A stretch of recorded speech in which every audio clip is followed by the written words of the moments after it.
Hello, good evening, welcome to another episode of Easy 8's Online Painting Club. My name's Danny, and for the next 2 hours, I'm going to be painting some of my miniatures, hopefully to the company of some of you guys out there as well.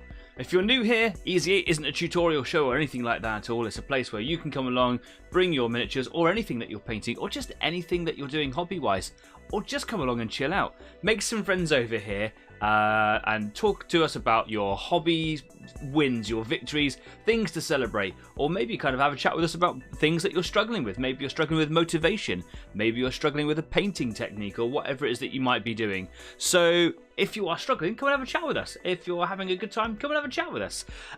Most importantly, if you like what we do, please subscribe to the show. Every subscription goes a really long way to making the community grow, and that's what we're really here about. We're here to make friends, sit down, paint some miniatures, and just generally carve out a couple of hours at the end of our week to crack on with our hobbies. For the last few weeks, I've been working on this lovely little miniature. I actually made quite a bit of progress last week. I didn't think I was going to. I stayed online for a little bit afterwards, had a chat with Jana, who is one of our new subscribers. Hi Jana, if you're watching all the way from Finland, a couple of hours ahead of us, so we understand that it's probably a little bit late if you're watching right now. And I stayed up and had a good old chat with him for a little while and did a little bit of extra work on this guy. Haven't done anything since, been a bit of a heavy week at work. So looking forward to getting cracking back on in there. If you guys are working on a project this evening, I say come and tell us all about it. I genuinely am motivated and inspired by all the work that you do, and I love to see it. So if you want to take some photos of the stuff that you're working on, you can stick them up on Facebook, where we are probably our most active when we're not on the show live. We've also got Instagram, we've also got Discord. Links to all our platforms just downstairs. Go and have a little look down there. Also, you'll find a load of links to loads of people who just enjoy the the stuff that they do, be it a YouTube show, be it a Facebook business, whether it's like an Instagram page, just loads of stuff down there. You'll find services and inspiration and all sorts of stuff. So go and share some love and go and have a look at all that stuff that's down there. I've had a bit of a bad day, and I'm going to tell you all about it right now. Today, I reversed my car into a skip. I have never had a car incident before, and that was quite sad. I love my car. My car's alright, it's just got a big hole in the back of it now. I say big hole, a big dent with a bit of a scar in it. So it's just been one of those days where, started off bad. I literally drove into work, there was a skip behind me, and I reversed just a bit too far, and just went crunch. Hopefully, when I take it into the garage soon, they'll be able to take that out of it. But it's just not nice, is it? One of those things. So, yeah, but the day ended with a beer, so that's alright. The day's actually been alright besides that. Just a bit of a poo-pants start to the day. So hopefully I'm going to finish it off by getting a lot of work done on this guy over here. Yeah, and that's about everything, really. I just kind of want to crack on because I've got quite a bit of work left to do on this little miniature, and it feels like I should be a little bit further along. I understand that is because last few weeks I've been making some poor choices with paints, but I've seemed to have corrected all of that by making the correct choices with paints. I absolutely rate Duncan Rhodes' Two Thin Coats paint brand. The colours don't match up as close as I would like them to, but you know what? When it's not exactly the worst thing in the world, is it? If I can put this paint, the one that I normally use, over the top of it, and they're quite close, they seem to match up quite well. And with a little bit of a stain over the top, you can't even notice, not at all. So yeah, I didn't like the Vallejo brush orange last week at all. In fact, I held it somewhere in the room, still don't know where it is. But if you're looking for a good pigmentation paint, Duncan Rhodes Two Thin Coats, really, really good. All I've got is just that one. That's all I needed, really. Didn't want to buy the whole range. I've got quite a lot of paints as it is, but as I find a need for certain things, I know that that's a reliable brand to go to, based solely on that one colour. But you know what it means. We've got some people joining us in the live chat today. We've got Table of Horrors. Good evening. Hi. Nice to see you again. Hope you're doing well. We've got Jeff. Hi, Dad. We've got Overlord Games. Hello. And Adrian. Ladies and gentlemen, the moment you've all been waiting for, Danny to arrive on time, but having driven his car into a skip. And yes, Kez saying garage door is not so bad now. No, that is bad. You thought that the brake pedal was the accelerator. I just reversed a little bit too far back. And I did it once. Yeah, that's right. You want to call me out? I'll call you out too. Sorry, you've had a rough day. It's not been a rough day. I just got a bit of a dent in the back of my car. It's not a biggie. Not a biggie. Anyway, do you know what? I'm just going to chill out and go and paint some stuff over here. Where's my little workbench button? Here it is. Let's go. Felt a little bit rushed. Got home, chilled out a little bit, had some dinner with my partner, and just having a little bit of a chin wag. And I was like, oh my gosh, have you seen the time? So she made me a brew, and I rushed upstairs. So sorry for rushing a little bit, but it is time to get this little bad boy done. I'm really happy with this progress so far. Like I was saying, the oranges were what was holding me back, and has held me back on other projects in the same vein. So I remember doing these guys. I sprayed these guys orange, and that's a very quick affair. But they've got a limited amount of silver on them. If you compare it to this guy here, there's a lot more silver on there. What is a little bit annoying is, as I've just compared the two, I can see that this one here is much more toned down. So maybe I'll give it another staining, put a bit more brown wash on there, and see what happens, because I don't want it to be too bright. And as you can see, there's definitely a difference there, isn't there? I think what will affect it is if I actually start doing some weathering, which is one of the things that I'm going to do this evening. So these parts here, they're all like parts of the machine, the mechanical, they're probably metal or something like that. But these bits here are like fabric. Obviously, they're on the rider, right? They're a cloak. And if I compare that to here, these guys, when I first started painting these miniatures, I wasn't entirely happy with the outcome of the. So I tried lots of different ways of sort of applying the wash to make them look stained and shaded and all sorts of stuff at the time, and it didn't come out very well. And I remember being quite unhappy with it. The bunch that I did previously, I had put a heavy wash of dark brown at the bottom down here to try and make it look like it was like mud and, you know, weathering from walking around, and it just pooled up and it looked awful, and I tried to correct it. So I don't mind so much that the robes on this guy are a bit brighter. When I compare it to these ones, it does stand out a little bit.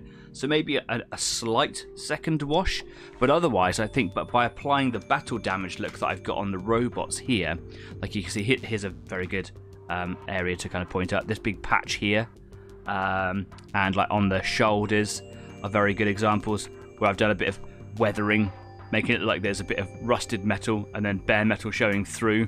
I think generally tones the whole effect down, and basically wherever there was a hard edge, I did this kind of weathering effect, and I really like it. The thing is that there are very few hard edges on this machine, because all these are very smooth and flat surfaces. I could get a little bit of like hard edging on the edges here, and maybe along this sort of very gentle curve here, and there's a little bit down here in the, I suppose, the pelvis. Is it a pelvis? And it does need a little bit more staining in there. So I'm going to do a little bit and see how it looks. I'm not going to take it too far. Could maybe get a little bit more in here as well. But I generally like how the filter has affected, like in these, like, are they just thigh bits? Yeah, let's call them thigh bits. And it's kind of gathered up around the edges. And I deliberately did this. I had a bit of time. I was talking to Yana on Discord at the end of the show, and I was just able to control it a little bit. And as it was drying, it was just easy to move around. I really like how it came out. I just need to tone that orange down. It's a little too bright, basically. Some of the things that Yana had suggested during last week's show was that these little ball joints in the toes down here might benefit from being the same bright steel colour as the piston rams here. So I'm going to take a look at that as well. And yeah, as you can see here on the engine bits and some bits on the rider that are very bright silver, they all need to be toned down. It was where I had missed some areas with the silver and it hadn't taken so well, that need to be sort of refiltered, if you like. But also I had done some drilling out of the these exhaust pipes because there was no holes in the back of them. And the same with the guns on the front here, where I drilled it out, it obviously removed some paint and showed bare plastic, so I need to restain that. You can see the effect that this paint colour has. That's the bright silver, and then that's just with a little bit of stain on it. Looking at it now, I wonder if I've actually used the right one, because that does look very close to this here, doesn't it? But yeah, those are some things I'm going to be doing today. Ultimately, to go now, really, all I've got to do is do the rider details. There's a bit of a saddle exposed in here, and I'm going to do the lenses here and on the pilot itself.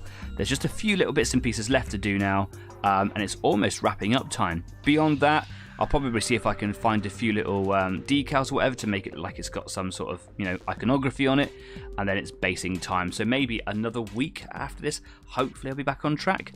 If you remember last week, I was talking about doing the pipes here. I've got hoses.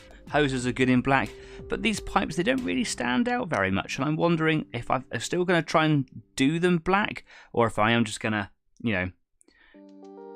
call it a day, throw in the towel, and just do them a nice sort of bronze or gold colour, like I've done on some of my other projects. Yeah, still feels like a little bit of a way to go, but I reckon it will all start coming together pretty quickly. Anyway, I'm just going to crack on with it now. So first things first, I'm going to get the sepia colour here, which is the colour that I've been using for the staining. Hopefully, I wasn't staining it with Agrax on these ones because it's much darker. This is a much warmer colour, but it might just need just a fraction more. So, let's give this a go. Who have we got commenting now? Kez says, hey, the other time I went forward is totally different. Yeah, fair enough. I believe they call it the groin cogitators. Oh, you mean like the pelvic region, the groin cogitators. Yeah, do you know what? Works for me. Let's call it that. And Yana's joined us. Hi, Yana. Thank you very much for coming along. Thank you for following on Facebook, and thank you for subscribing. And don't stop there. Spread the word. Tell some people. Tell some friends. Get more people to come along. Please. Overlord says, hi Danny, what's next on the desk? Great question. So beyond this this miniature here, which I've been wanting to do for ages, by the way, I've got a whole load of 40k stuff to go. I've also got some historical stuff. That's basically my two things that I do, really, is historical stuff and 40k. But I've also been asked to do a not so historical piece. More on this as the weeks go on. I spoke very briefly last week about the Iranian embassy and the SAS mission to liberate a hostage situation back in the, I think it was we said it was 1980 or 1981, wasn't it? There is more information on this to come in the coming weeks, but I will be doing a small, I suppose, commission for charity. I also don't charge money for the stuff that I do for people because I'm not a painting service. I'm just not that good. But I will be doing it here on the show. Be doing a little squadron. I believe it's a squadron. Is that what you call it in the S? A squadron, a group of SAS operators. So I've got to do a little bit of research on what that will look like. Make them look cool, but not boring, because I should imagine they're probably just going to wear black. But you don't want it to be just black, because it just looks a bit yawn, doesn't it? I want it to look exciting at the same time. So yeah, I'll be doing that very, very soon. It'll probably be one of the next things that I move on to. But that'll be a very, very short project, hopefully. Knowing my track record, could take months. I've also got some more historical projects coming up, because in the next few weeks, over basically April, there are some new games that are being released. Now, this is why Overlord is suggesting that I talk about it right now, is because Overlord will be probably doing a few bits and pieces with these games. We've got Achtung Panzer coming out, and we've also got, if I can remember the name of it, Clash of Steel. Two games that will be released around about Easter sort of time, that are basically tank games, but in different scales. So I think Clash of Steel is going to be a 15mm game, and I think that's going to be, if I remember rightly, and Overlord can correct me if I'm wrong, hopefully, is a what-if scenario after World War II, the Soviets continue. I think so. Soviet Russia versus the Allies, I believe. That'll be quite exciting. And Achtung Panzer is going to be a 28mm tank game that I think is going to be strictly tanks. Is that correct?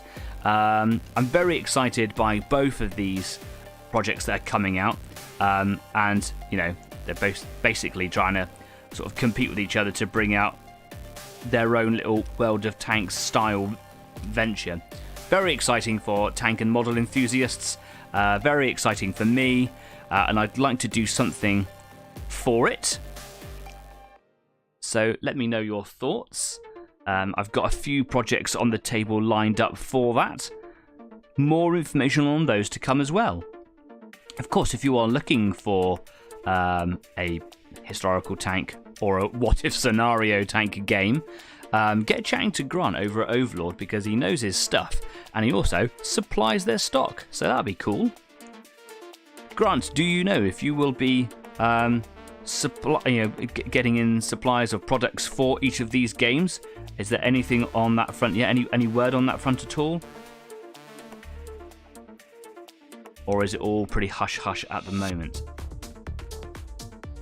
I think Clash of Steel is also going to be made by Battlefront Miniatures, or Battlefront Games, sorry, who currently do Flames of War. So it'll be using a lot of their stock, I should imagine.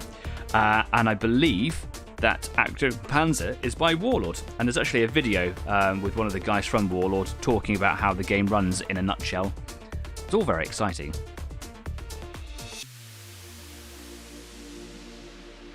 And I believe that, from what I understand, I watched this little video with the dude from Warlord. I think it's slightly RPG style as well. So one, it's not your average run-of-the-mill pen and paper tabletop roleplay game. I think it's it's kind of got like a bit of a crew management thing in there as well. So that's exciting. Yes to both, says Overlord. Yay! I got everything right. I've been really rammed at work lately, just lots of stuff going on. I've got a little assignment going on as well, so I haven't really had an awful lot of time to pay attention to all the information coming in this week. But Grant does know his stuff, so if you are interested in more, do genuinely get in contact with him, because he's a sterling chap and he knows his stuff, and he can supply you with modelling supplies. RPG element, you say? Yeah, like I say, not like your Vampire the Masquerade, your D&Ds and things like that, but I think it just has a slightly more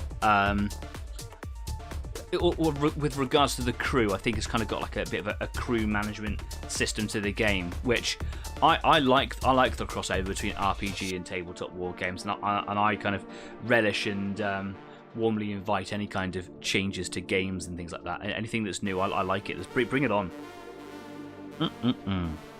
Oh, got my tea. Happy Friday.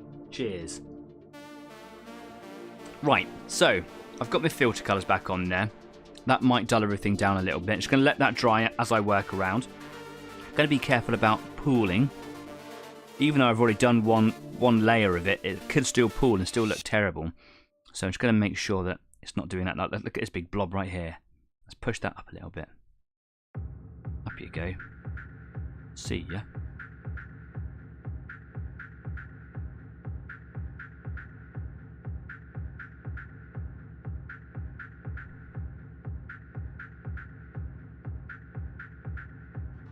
That's better. Just don't want it to pool and then ruin that really nice effect that I've just randomly got last week. Cool. So I'm just gonna check that I've got the right colour silver there, because I use two silvers for this. I've got chainmail silver, and this is a brush version of what I normally use. So this is my chainmail for the airbrush, and this is chainmail for normal brush. And you can see, I'm just looking at the pots now, they look very different, don't they? That's really interesting. They've both got the same code numbers on there, so they're both 72.053. This one here is the same, but that looks very, very dark, and I'm wondering if it just needs a really good mix, perhaps. So that might be why that's brighter. I might just go over my brush on here, because this is my airbrush silver, which is just one code number different, and it's just brighter, and I use it on all my pistons and things. But it looks like 3 stages of silver, doesn't it? That's not peculiar.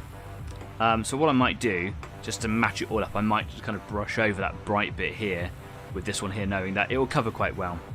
That's for, I think, a little test experiment later on, perhaps. Let's just give this a really good shake.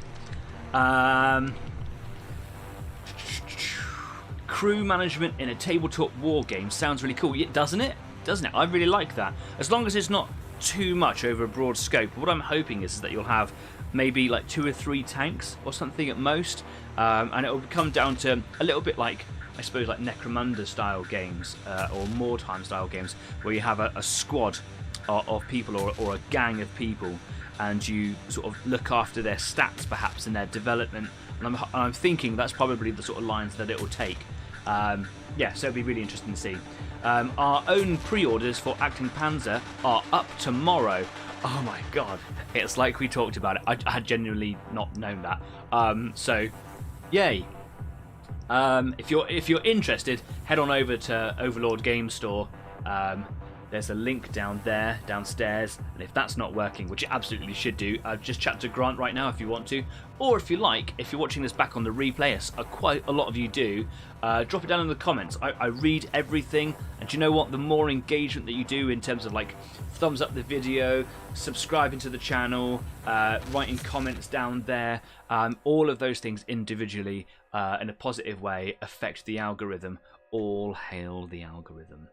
So yeah, please do things like that, and I will get back in contact. I talk to Grant almost every day. We're buds now. Isn't that nice? That's what this is about, right? Creating a community of people, like-minded people. Right, just going to drop a little drop of that in there. Got the creakiest chair in the world. What brush am I going to use? Which one? I'm not going to use that one. That's my little tiny detail brush. I'll use my little 0. Here we go. I'm not going to water this down because it's airbrush paint, so it's pretty much ready to rock and roll. I wonder how much darker this is. It doesn't look that much darker. It is a little bit though, but not that much. I could probably have just stained that with my Basilicon and grey.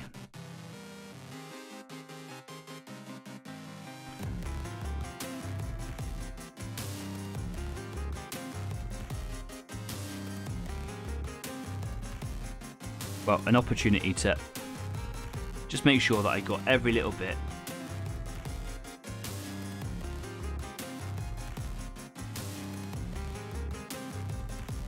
There we go. I'm going to go over these bits here as well.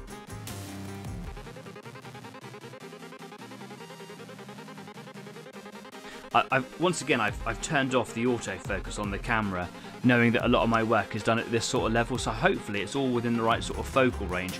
If it's really bad and you can't focus on, and do you know what? If you're watching this for 2 hours and you're not working on your own stuff, it must be really awkward to watch an out of focus model be painted badly for 2 hours. So just let me know and I'll turn autofocus back on again. Like I say, I think my next investment for the studio really has to be an expensive, decent camera. It's got to be, right? As I'm doing this, I can see that that's pooling up. Stafford's joined us. Hi, Stafford. How are you doing? Hope you're doing well. Nice to see your name in the chat again. Weren't here last week. I hope everything is okay.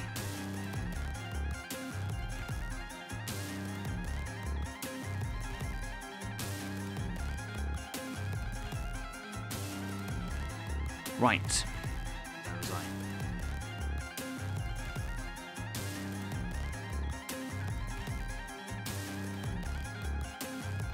Do you know what was really cool about last week, and was also a bit of a shame, was Kez's success story on having painted all of her Battletech miniatures that she's been collecting for ages and ages, to actually have not just one army but about 7 all completely painted is just what this show is all about. And why it's a shame is that I wasn't able to show the photo that Kez had sent me and asked me to show on this program. I felt really bad. There was nothing I could do about it. It's one of those things. It's for some reason my broadcast software just won't allow me to add photos to the screen. I don't know why. I've done it before in the past. I don't know why it's not letting me do it. And I just wanted to say sorry again, Kez, really, because it was such a lovely thing to see, and we were talking about it earlier on in the week. Yeah, really, really annoying. If you've got any success stories about, painting victories and things like that, let me know. I'm genuinely interested in it, and I think it'd be wonderful to share with the community. I just might not be able to show it on my screen, but feel free, just as Kez did, to take photos of it and stick it up on Facebook. That's what it's all about. That's why it's there. That's what it's there for. You can share photos on Discord at the Easy 8 After Party. You can put them up on Facebook if you want to. A lot of people just attach photos to this week's schedule on Facebook. Whatever you like, it's there for you.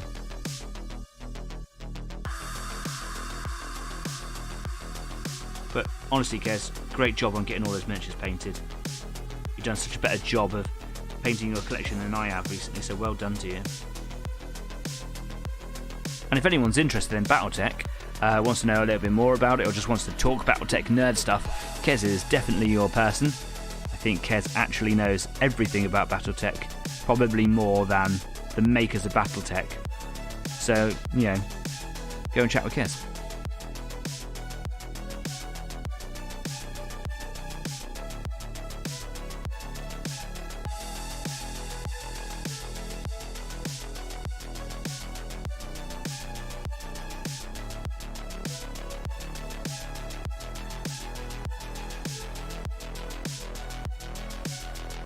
Righto, I think I'm done with silver there. Looks like the silver's worn off a little bit just down there. That's probably where I've been handling it and it's just kind of rubbed against my hand or something.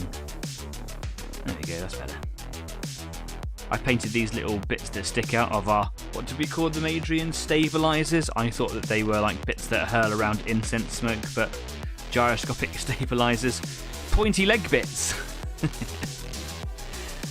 Because I had not painted them very well the first time around, so I painted them again last week. They're going to be stained in a minute too.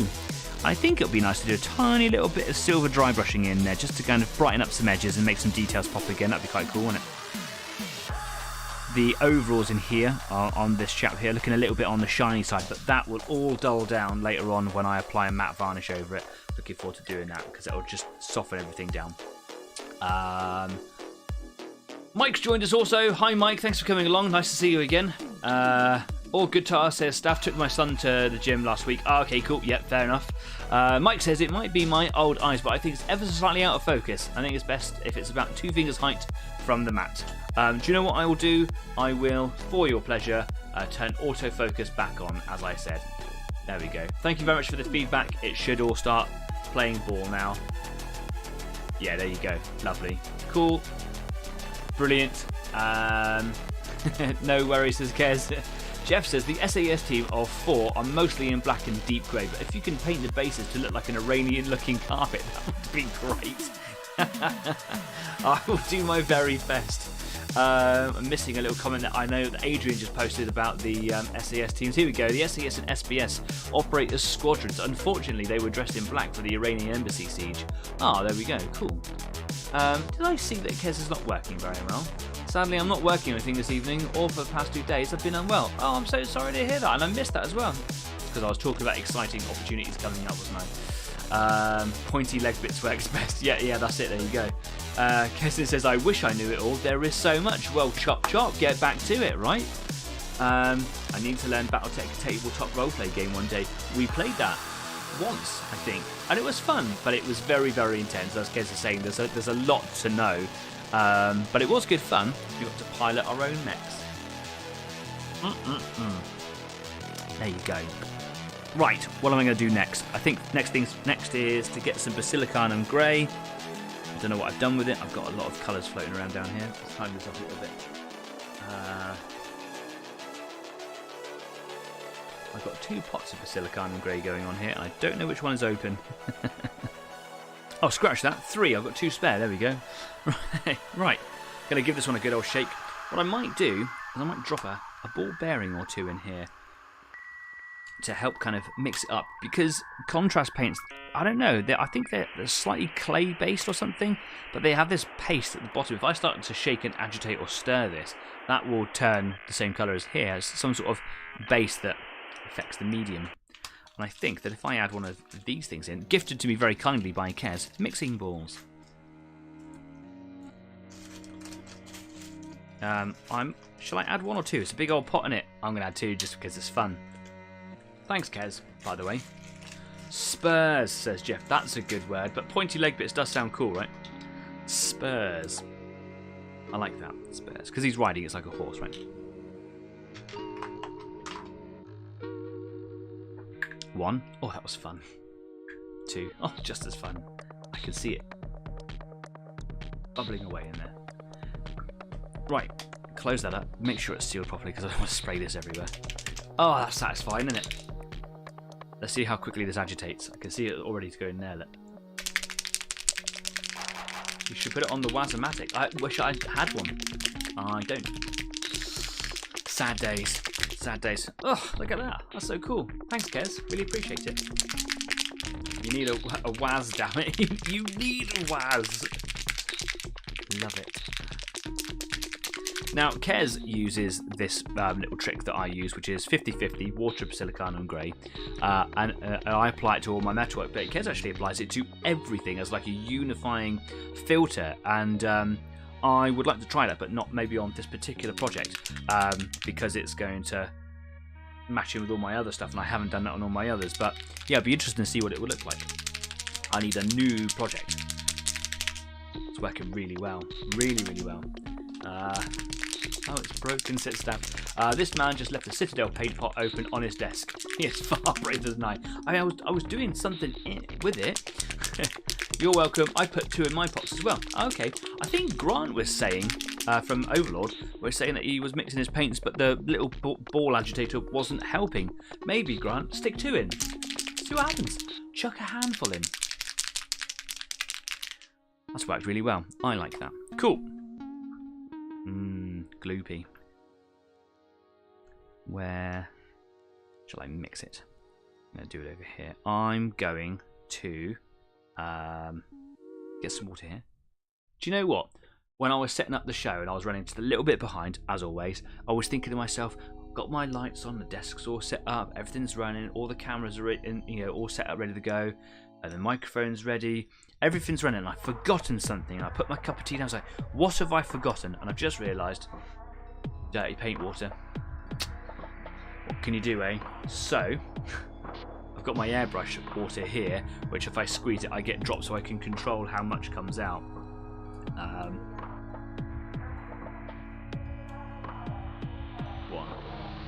That's really hard to control because it's so big.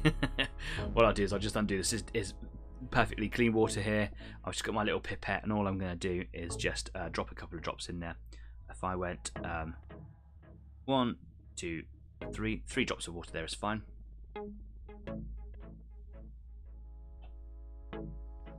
Having this little bottle here, if you look in the top corner of the screen, this little bottle with this squeezy with the bent neck is just such a must-have addition to operating an airbrush, really. And with that same pipette, I'm just going to get some drops out of my now mixed up silicon and grey, and just 3 drops in there. So it's a 50-50 mix. 1, 2, 3. So now I can just wash that out. I always like to wash my pipettes out. Just takes a couple of blasts of water, just so that I don't like end up contaminating another colour paint or something. Also, just keep things clean, right? Good housekeeping. There we go.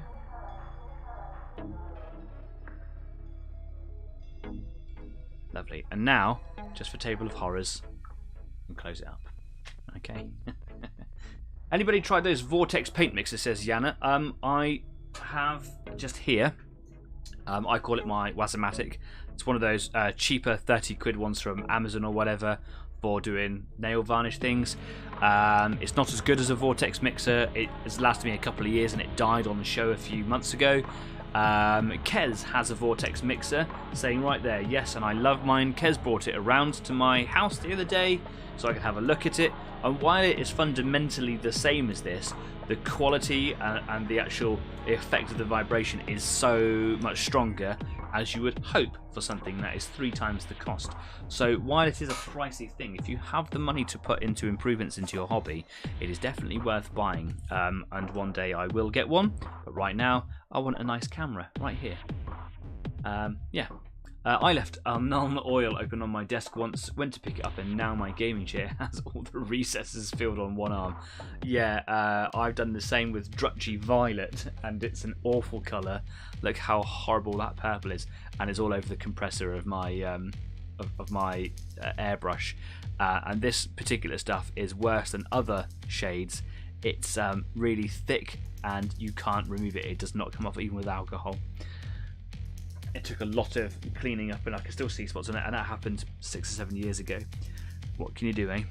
Right, I'm going to now apply my wash.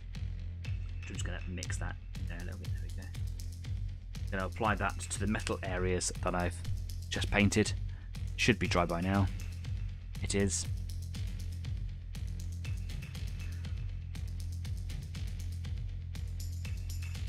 Tone that right down. Unfortunately, on top of the barrels up here, not entirely happy with how it sat. Now I could try and put a little bit more on there to sort of tidy it up a little bit, but that's going to make a horrible stain. I've got to watch how that's going to sit on there. But you know when you just find a little bit that you're really unhappy with, and you're like, how did that get past me? Do you know what we've got there? We've got this tiny bit of gold here. I'm just going to see what happens if I put this grey colour over it. Does that make it... Does that look nice? I don't know. Don't know what to think. I've got a real problem with change, as a lot of people do, I suppose, but this is more about changing my army. So if I make a whole bunch of these orange Martian models or whatever, put them all together, from start to finish of all of the individual pieces, I will have a natural progression of improvement, and the way that I actually work my way through the project, it will change a little bit, and the first one will look wildly different from the last one. Because of that, in my brain, subconsciously, there's always this little niggling thing that says, keep it the same, and I think that holds me back in terms of my progression, but I want the aesthetic to be the same. I don't want something to be so wildly different from start to finish of my army. It'll be too much for me to bear. How do you guys deal with that? Is that something that you guys navigate? Yeah, I've ruined that already. Look at that. I might have to repaint that.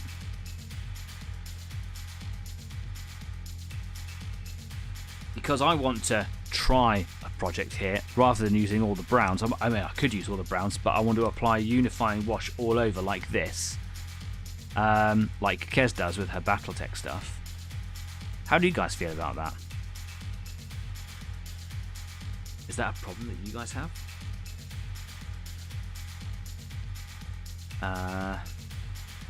Stafford says, Kez, could you 3D print some 1/200 propellers? Just thinking of putting some propellers on my Blood Red Skies planes.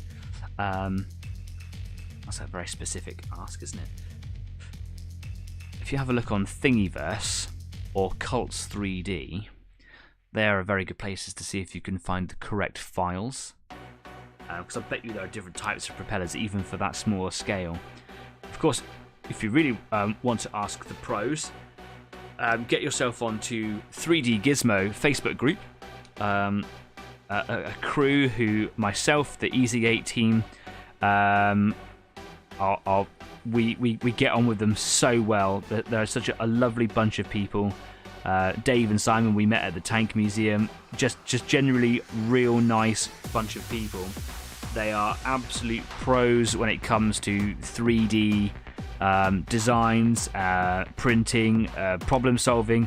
You name it, they're good at it. If it's 3D related, these are the people that you want to ask. So if there's like things that you want to learn or problems to overcome, and you want to talk to a community of people, go and have a chat with 3D Gizmo. There's a link downstairs. Go and check them out.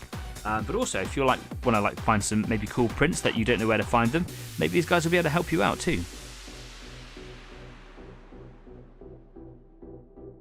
We sat and chatted with them at the Tank Museum for ages. Such a lovely bunch of people.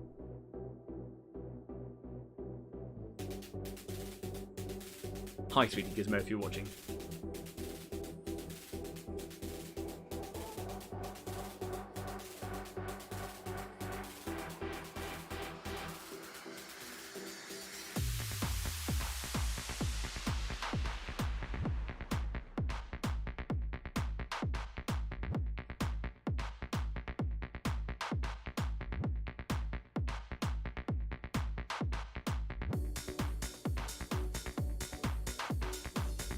I need to learn like the right quantities or ratios to put on my silvers. I really like this amount here, but on the rest of it where I've done it already, it's a bit too much. I think the effect here looks okay, but it's a little bit darker than I want it to. So consistency of ratio is probably the thing here. I probably had a bit too much paint in the water mix when I did that first little bit.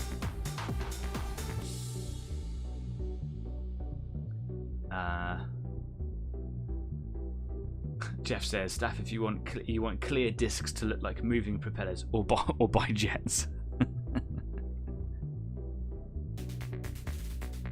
Table of Horror says, "Oh, that's easy. I am just a consistently bad painter." I doubt that. I don't believe in bad painting anyway. Art is art. If you're having fun doing it, you're creating a thing, that's fine.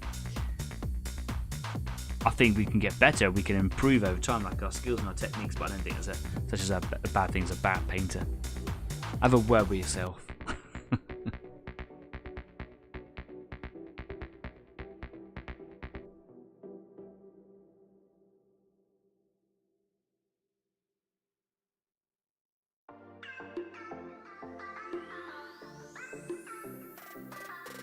All these bits here, a little bit,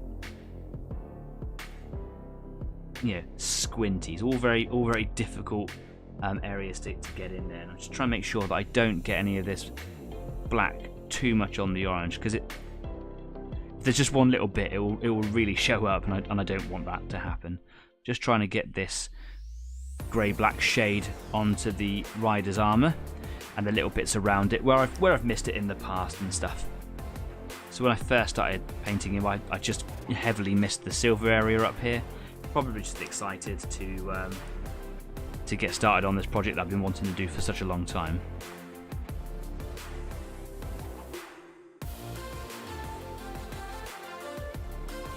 Maybe it's because I'm a bad painter.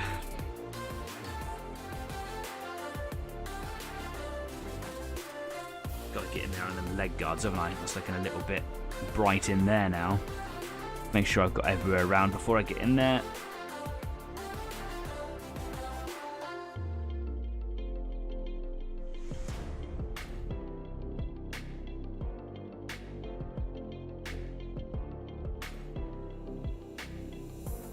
The thing about this Basilicanum Grey as well, because it's a contrast paint, it dries very, very quickly compared to all the other washes, whilst having a very similar property to the other washes, which means that it doesn't take long for it to start pooling and drying, so you want to watch for that. But also it means that you've got cat hair. It means that you're going to have less time to wait before it starts to stay in one position without having to constantly manipulate it.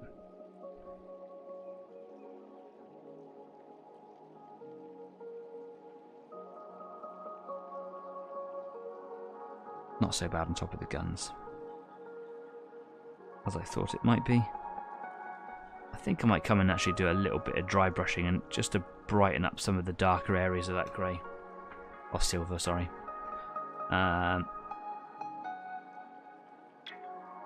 it's looking all good there, isn't it? Okay, cool. Let's just wash this brush out a minute.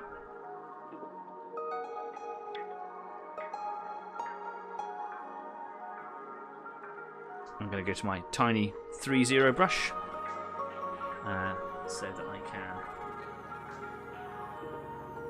get into those tiny little areas like the knees on this guy here. So this guy's got his own shin guards.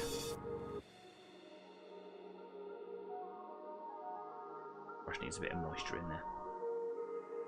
It's stuck to itself. There we go, that's better.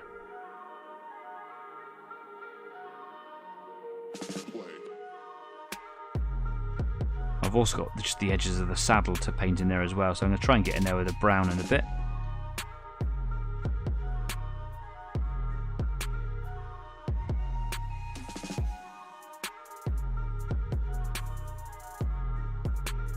Little purity seal here, which I'll pick out later on for that.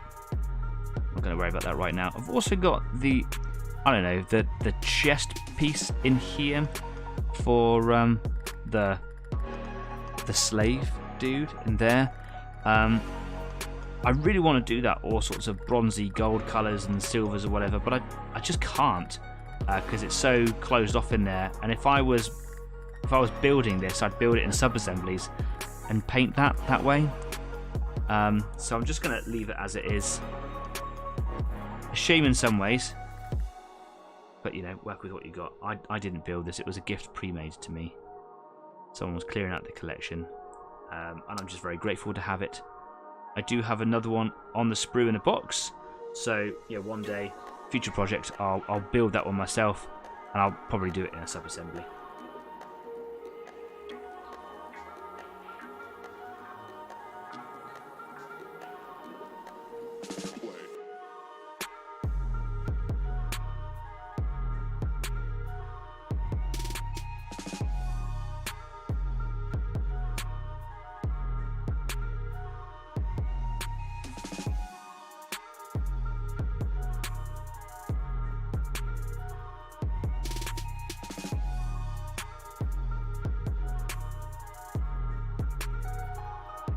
I think this water to paint ratio here could have benefited from, you know, 1 drop of paint for the pot, you know, like tea bags, right?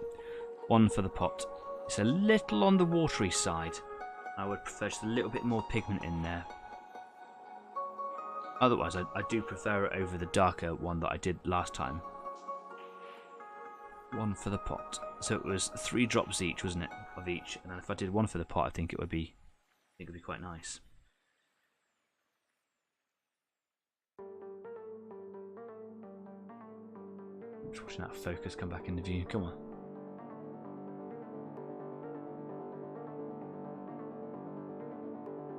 Yeah, it's looking okay. I do like the way that the blue balances out all the warm colours in here as well.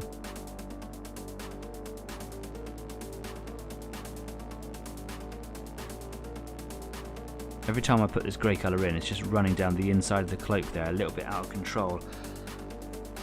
Never mind. I get a little extra blob in his face, just to bring out the details in there.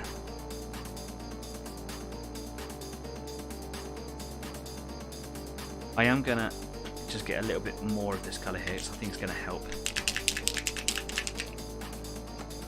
Just running around all over the place there.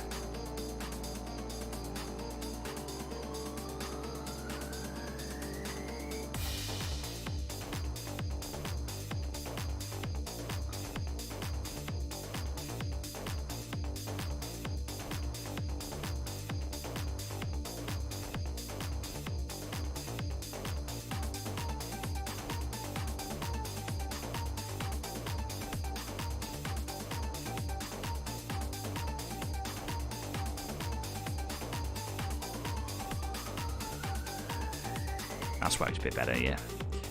Nice. Just trying to get a little bit of this grey colour in between the plates on his, because his thigh plates are made up of like overlapping plates, and just trying to get like a little bit of this contrast paint in those overlap lines, just to make them stand out a little bit. That'll do.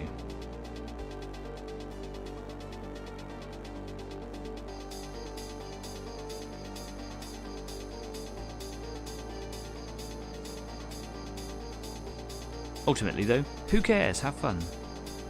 Pretty much done with that.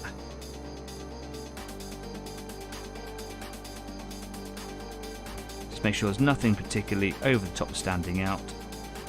Don't want any last little bright silver bits just sticking out that I miss and stand out later on.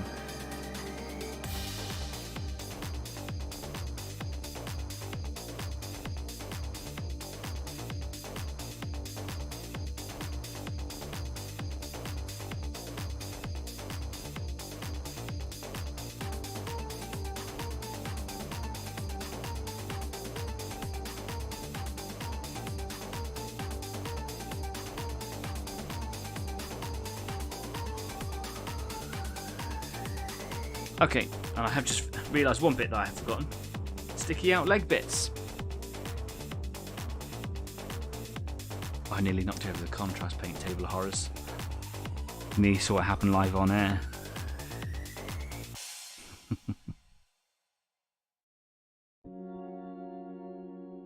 Look at that, I'm sticking Basilicon and grey over the gold bit. Oh my god, what a rogue.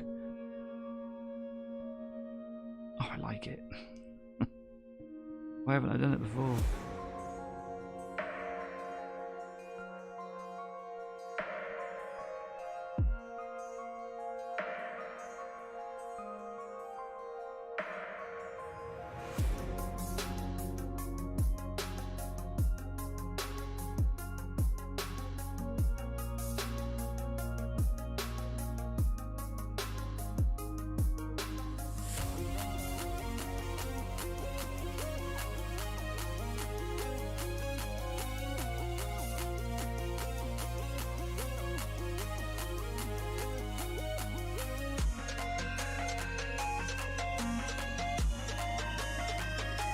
little bit heavy there, so just going in with a little bit of watered down grey straight over the top of it, move it around a little bit.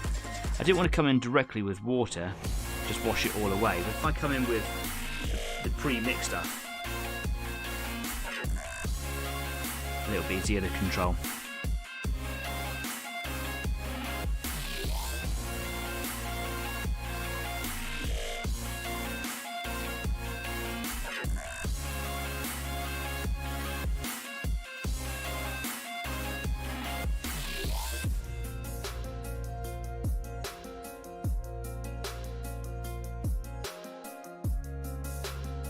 Lovely.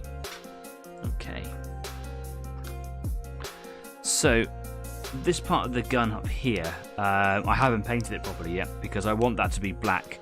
If we look at the machine gun that I painted on this robot, for example, you will see that I just got like the body of it is just like a black box.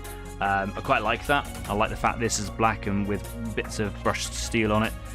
Damaged steel bits, and then there's the actual brushed steel of the barrel kind of moving forwards there. I like that. I think it works. It's nice and simple. Don't have to overthink it. It works for the aesthetic. Black is just a difficult thing to render, so I just used silver for it, really. Right. Wash my brush out. More comments. See what he says.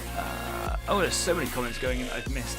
Jeff says, I mix all my own paint, so matching up paint 12 months later on a new piece of terrain is a right pain. Yeah, fair.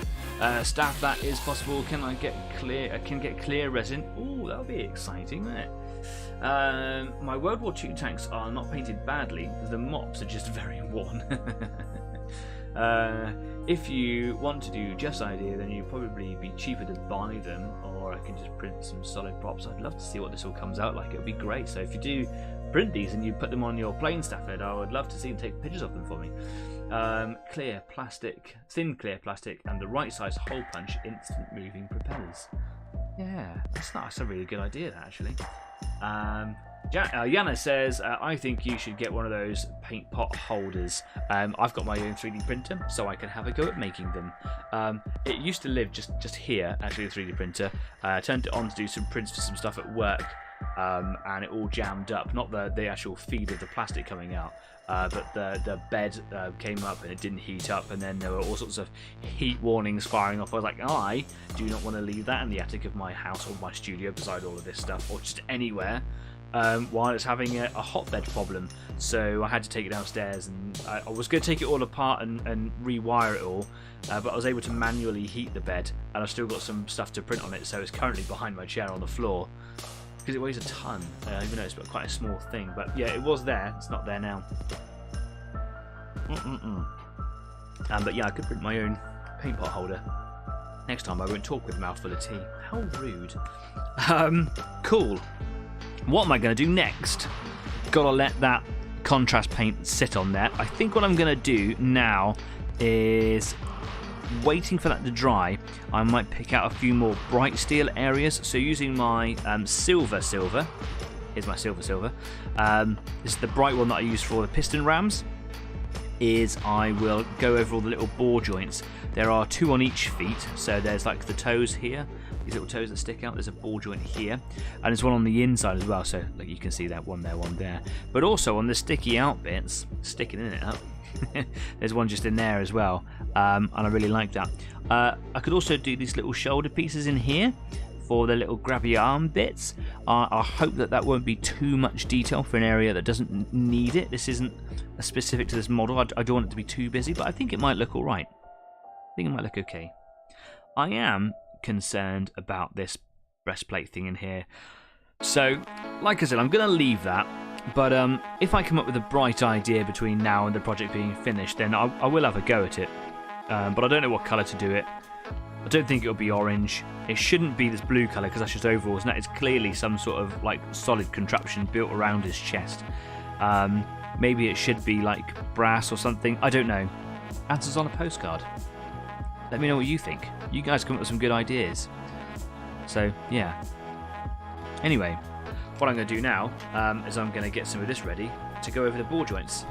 But I think before we do that, I might go for a cheeky break. I'm just going to shake this paint up while we're here. Do you know what? Let's not stick around here too long. Let's get ready for a break. We're at that time anyway. Squeaky chair. Don't like it. There we go.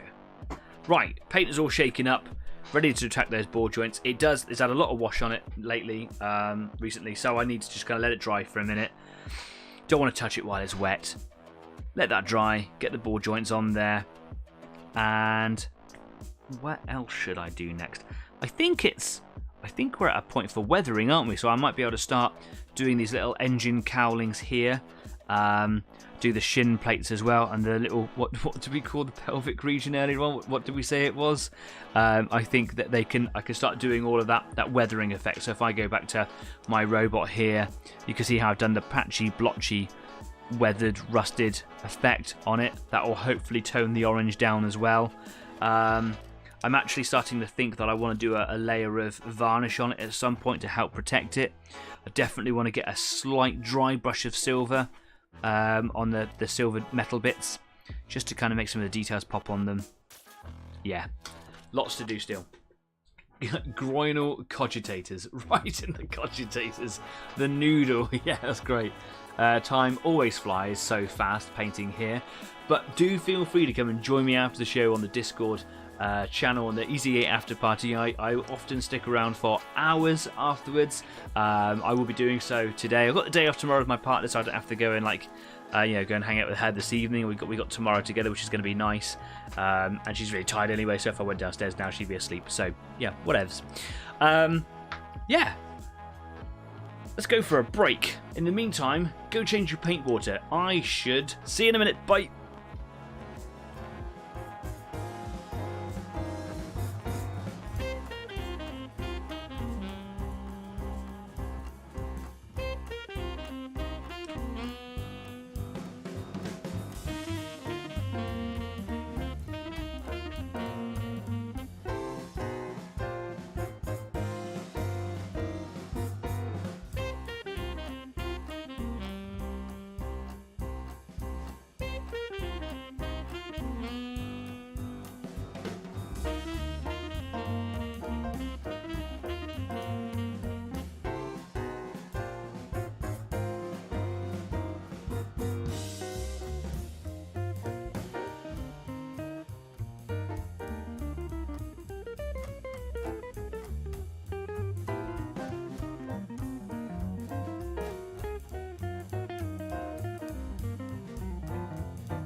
Welcome back.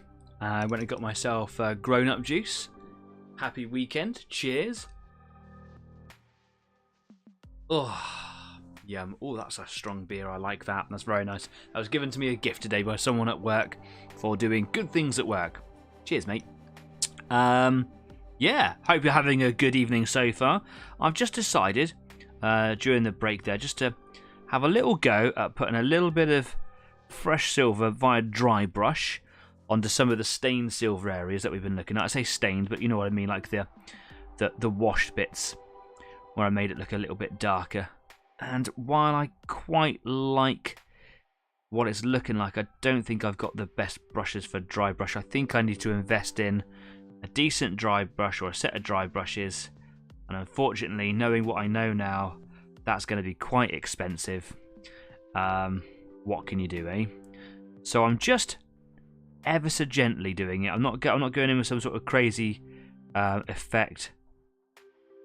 I'm literally just the slightest touches, just trying to bring out some edges and add a little bit of brightness back into what I've actually clearly made is too dark in some places.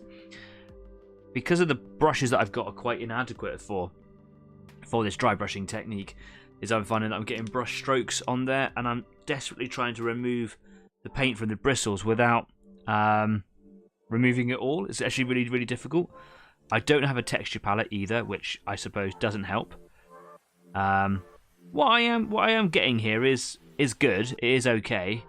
It just means I can't go full on dry brush mode like we've been seeing, you know, from Artist Opus in you know, YouTube videos and stuff that I forget what the guy's name is. Is he called Byron? Is that his name? Anyway, the gentleman who owns Artist Opus and Element Games, same fella, has a wonderful range of dry brushes, and his ability to use them to great effect is just absolutely stunning.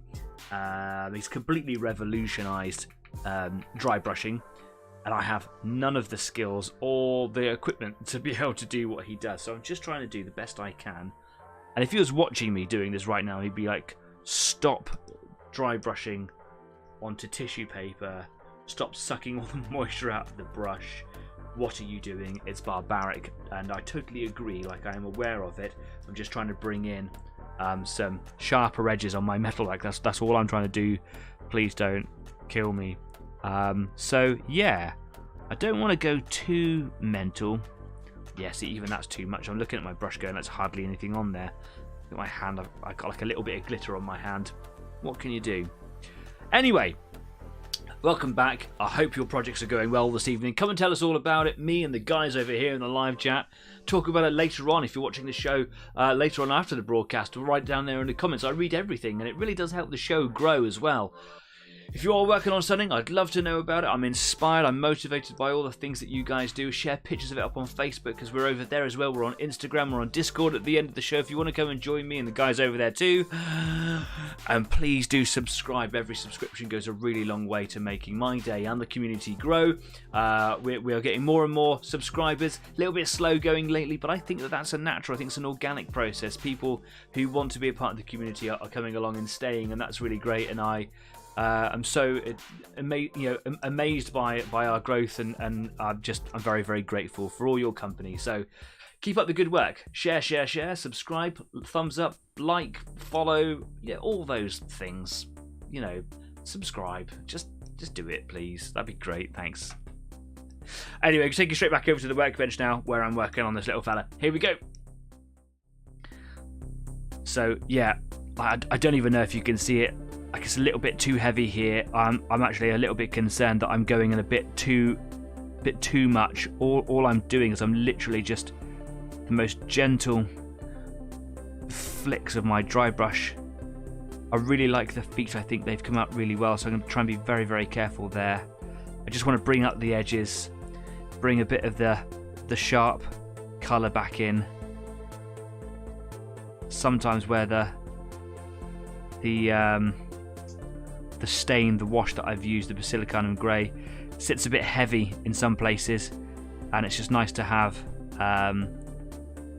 this little dry brush kind of reintroduce the the brightness. You can see the difference here, look, for example, on this knee joint here, it's quite bright compared to this hip joint up here. It's a little bit darker. It's the most subtlest of things. But by just having a little dry brush there, should just be able to bring a little bit of that vibrancy back in again, especially on the back of the ball joint bit here. It's not a ball joint, is it? It's just a backwards and forwards bit. Hinge. Backwards and forwards bit. Shut up, Danny. Sticky out bits. Backwards and forwards bit. This is why I've got no friends, by the way.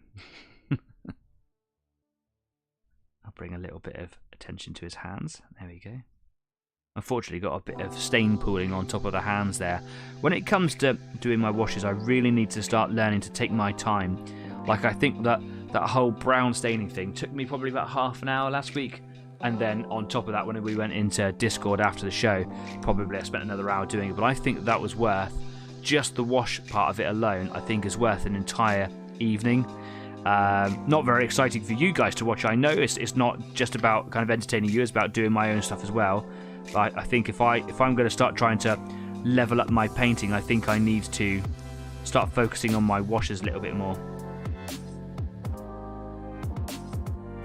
This gun here is one of the areas that I wanted to improve the silver work on, so I'm just going to spend just a second trying to do that.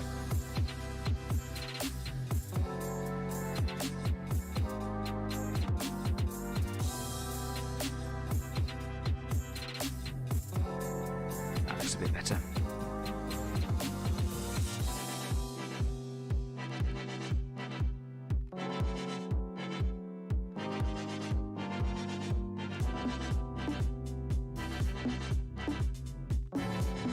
I think this little bit down here, this little dangly bit, is it's supposed to be like a light.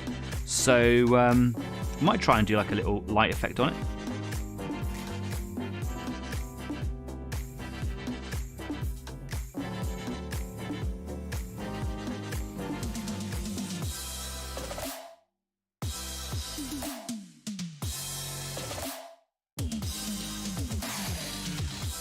Do you know what? I'm happy with that. I'm going to stop dry brushing now.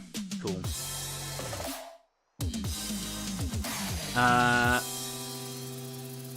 Let's see the comments that are going in. I do love that, right in the cogitators. That's great. That needs to be like a staple sentence now, please.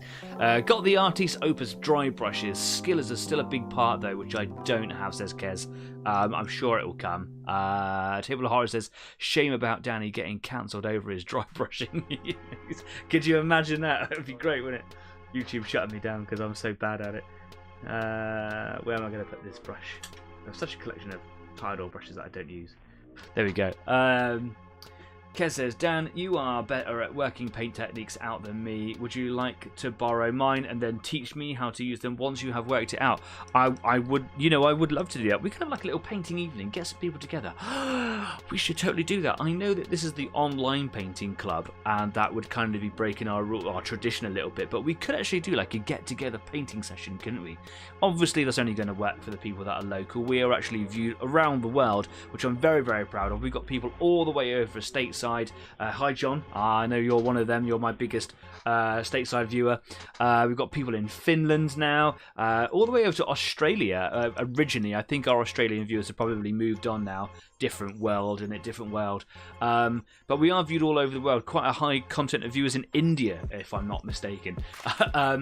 But for those people that live locally, it'd be quite nice to do like a little get together, have a day of painting, and just kind of do exactly what we're doing now, but chatting together. That's what this is about. The reason that this is all online and that I don't do it, just as a little community thing, like, locally, is because it's nice to share it worldwide. It's nice to get lots of people together. But it was also born out of the pandemic, and it was a way of bringing people together at the time. Just that people wanted me to carry on, so I did. Anyway, cheers. Happy weekend, everybody. Just going to make sure that doesn't bubble up over, because that would be really embarrassing, wouldn't it? Staff says, you lie, you have at least two. Have at least two what? I don't know what you're talking about. Do I? I don't know. You have at least two. Okay, cool. Table of Horror says, I mean, we are all here literally watching paint dry. We don't have a very high bar for you. That sounds like the most saddest thing I've ever heard. I'm so sorry. Ket says, a painting evening would be really nice. Cool. Do you know what? Let's get talking about that. Start the conversation down there in the comments. I would love that for it to be a thing. And we'll keep the conversation going on Facebook as well. Let's just start spreading that word, and let's make something happen. Like over Easter somewhere. It would be really nice, wouldn't it? Okay, back to this guy. What am I going to do next? Bright silver. That's what I'm going to do. I did give this a really good shake before we went to friends. I've got 2 friends. I don't know if I have 2 friends. Yeah, I give this one a good shake just before we went for the break. Let's get this colour out. It's noticeably brighter. Got 2 friends. Thanks, mate. Is one of them you? It's not, is it?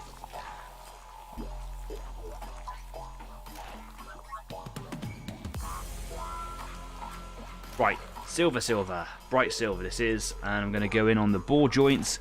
I'm going to do it in a nice easy place to start with, so if I don't like it I should be able to hopefully remove it. I'm going to start here. Not going to do the whole toe thing, just going to do the toe ball joint. And where I've washed it with the basilicanum grey, it has dried in a really nice recess line just on the inside of this ball socket. And in a very pop art sort of a way, I really like that. It helps define the edge. It does a lot of the detail work for me. So I'm going to try my best to paint around that. So basically, I'm not going to paint this ball joint right up to the edge of the socket.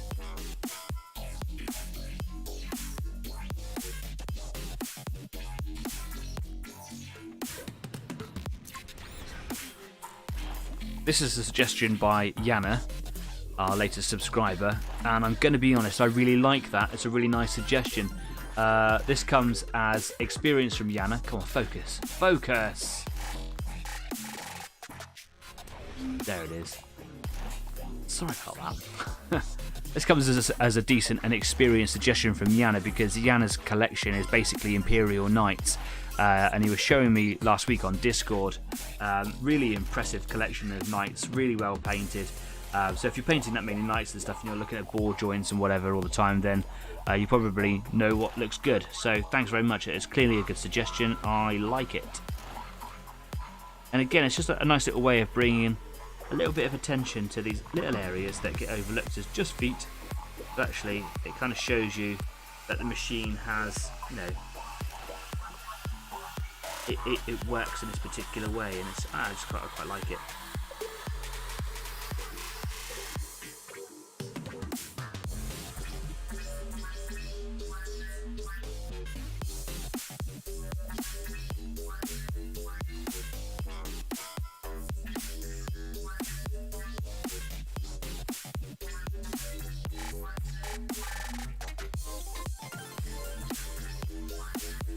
What do you guys think? Ball joints in bright silver? I think it works, doesn't it? It's quite cool. Very subtle effect. I thought it was going to be much brighter, but I like that.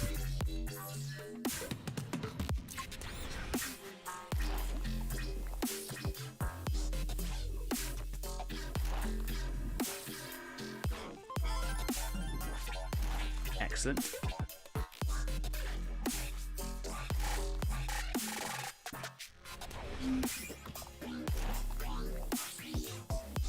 Stafford says, if you look at his feet, you will see the machine has soul. I'm the only person that'll be doing puns around here, thank you.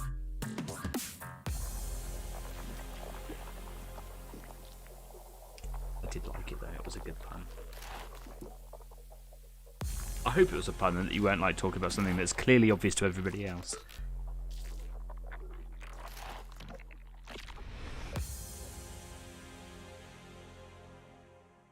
Really appreciate not being globally mocked by people on a day where I put a big hole in the back of my car by reversing into a skip.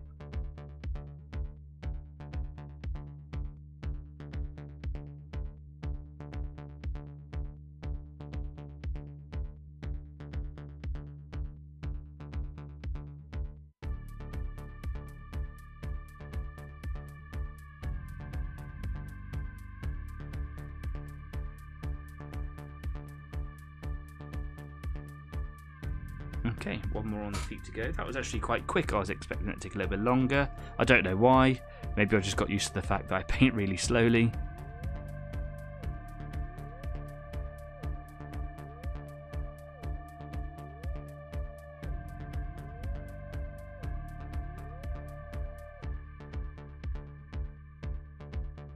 I think my brush needs a bit of water in the bristles there.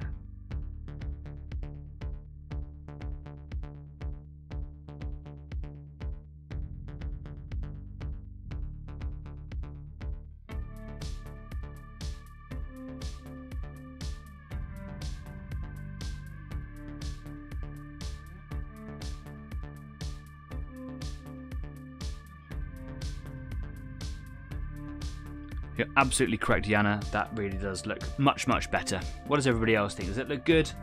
Yeah, the joints look good, says Kez. I'll leave quietly. Thank you very much. You do that. How much damage have you caused? So, well, come and join me on Discord later on, and I'll show you a little video I took of the car earlier on when I was showing me old man. So I turned up to work at about, well, just before 8 o'clock this morning. I was tired. The skip has always been there. It's in the car park. It's tucked up at the back. And I was reversing, but I was tiredly using the car beside me as the distance, but it was parked slightly further along than the skip. So when I reversed into it, I went, I was like, oh, no. Do you know, it's not that bad. I mean, it looks bad, but when you start to examine it, mostly it's a big kind of like dent that's kind of been pushed in, which I'm sure could either be suckered out or hammered out from the inside one good blow. But there is a crease in the middle that hasn't gone through to the paintwork, which I'm very grateful for. I kind of brushed the area down with my hand, and there was a little bit of grime or dirt on there from actually making the initial impact, which was slow, which was helpful.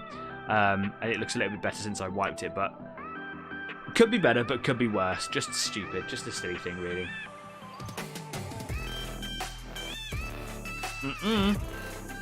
Don't do it. Thank you very much. Yana saying that the joints are looking good. Thank you very much.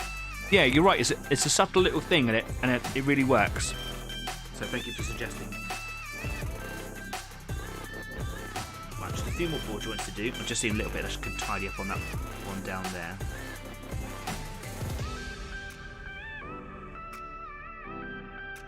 Nice. So I've got these ones on the sticky out bits.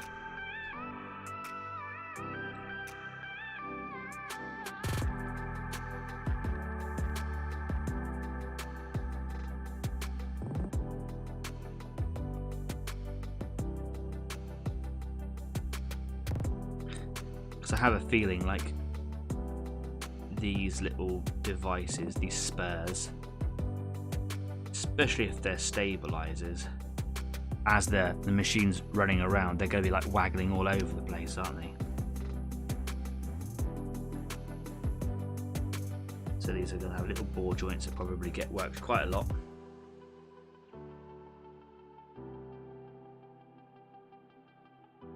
And whether or not that they are designed to throw out clouds of incense, whether that's their initial, whether that's a part of their design or not, it is now, because I've said it is. So in my world, these things, whilst stabilizing, throw out clouds of smoke, waggling around all over the place. Two birds, one stone, right? Did do a very neat job on that. See if I can tie that up in a second.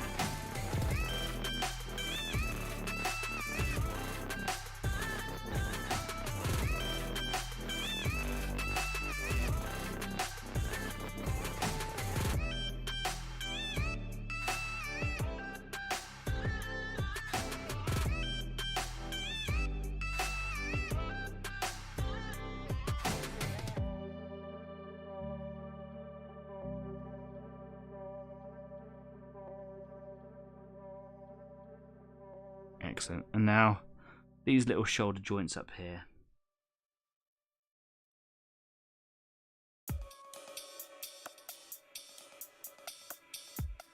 There's like a little pointy stud thing that sticks out on the side, and I'm going to try and keep that the normal silver, because that won't rotate underneath the cuff there, I suppose.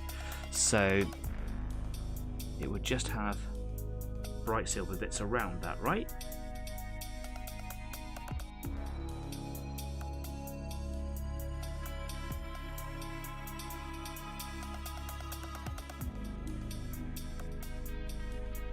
Again, probably quite hard to see on this camera, but there's like a little stub that sticks out. So just here on this shoulder joint here, I'll bring it into focus. There's like a little stub that sticks out.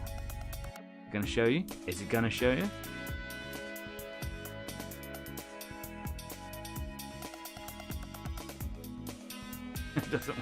doesn't want to play today, does it?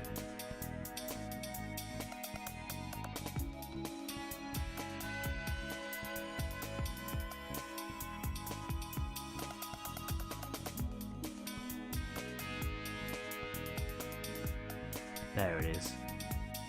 Good lord. Hard to get it to focus sometimes.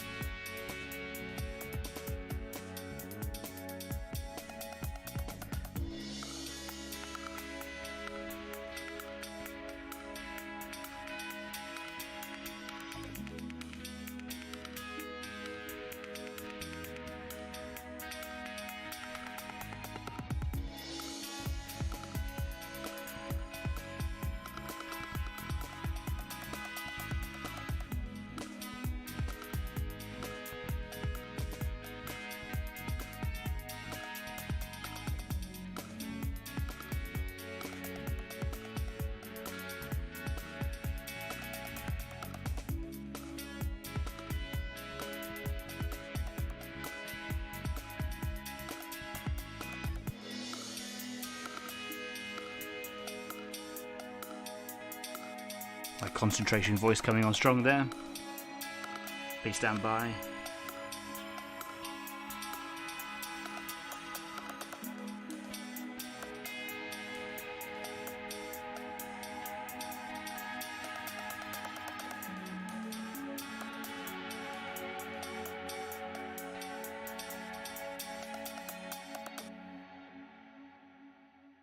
I don't know if on the shoulders it's really added an awful lot. It hasn't taken anything away by doing it, but I wonder if it was totally necessary at all.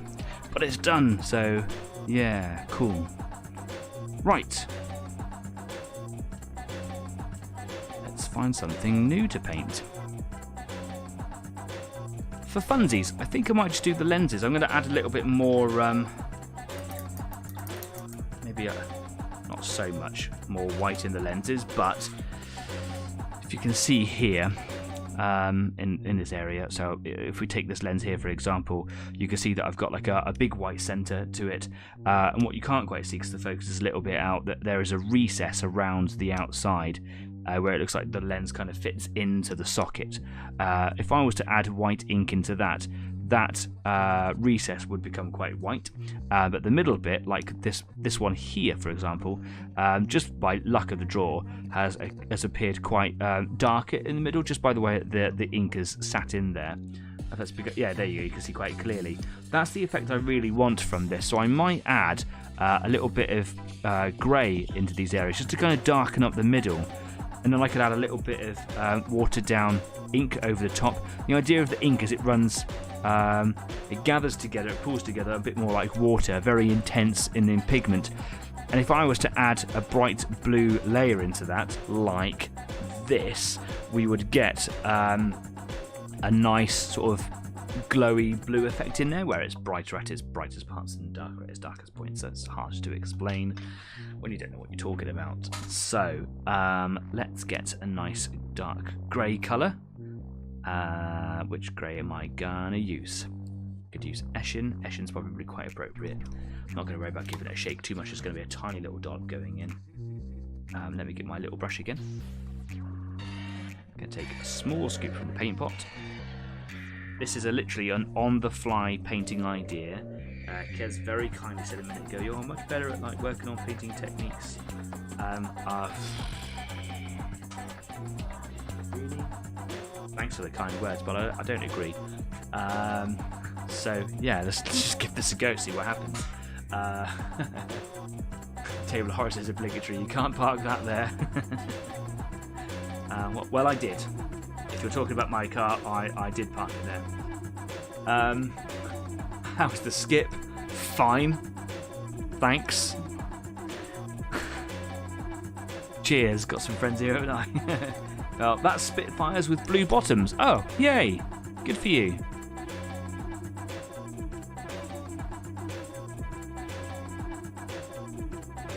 please take some photos of these Spitfires with blue bottoms. Stick them on Facebook for me. Well, this looks like it's got pupils.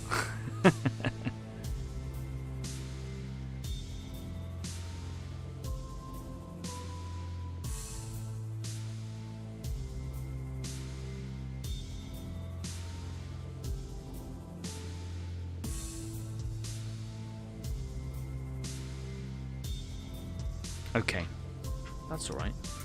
I don't mind that. I also want to put some blue lenses into the rider. I don't know if we can see the rider's face so well. Can you see his face alright? If I come in close. Oh, there you go. Look at that. You can see he's got lenses in there. I need to drop some white ink into it. Needs a jolly good shake. Put some googly eyes on it. You get me to 180 subscribers and I'll put these googly eyes on it. Done. Thanks very much for that as a suggestion. Gonna drop some of this white ink in there. It needs a really good shake because it does settle. As an example, you can see this blue one here. You can see that that's like really thick at the bottom there, but look at that's a really sort of transparent liquid in there. So they need a really, really good shake. They are glass, so I don't know how I feel about putting those little ball bearings in there.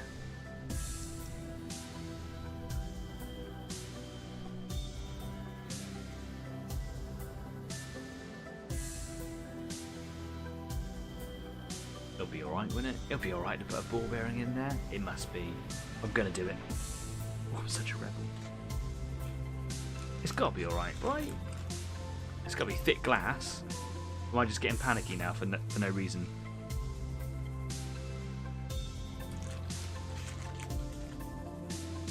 Googly eyes, do it. Alright.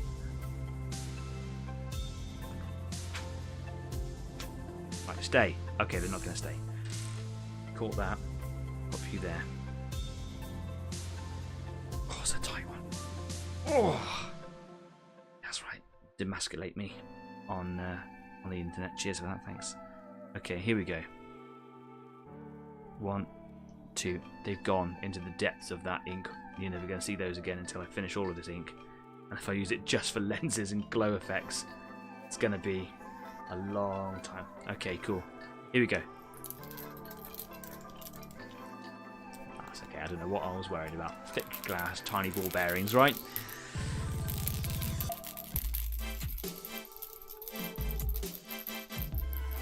Look at that. Where's a handmatic? Don't like that. Sorry. Okay.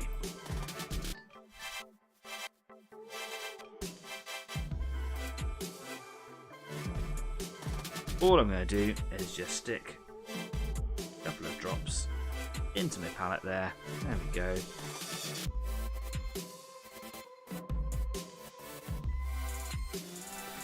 And I'm just probably going to stick a little bit thinner. I'm going to use Flow Improver. Just going to add 1 drop of Flow Improver to that, just to make it extra, not like a wash. Extra not like a wash. Words evade me today, clearly. I want it to be particularly runny is what I'm trying to say. But not so runny that I've got no control over it.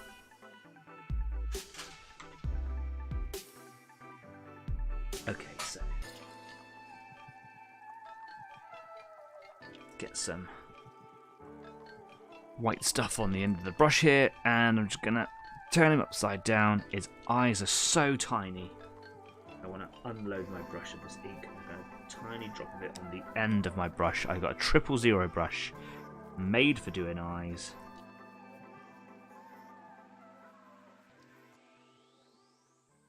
There we go, got some white. Bit difficult because there's a lot of stuff in the way of his face.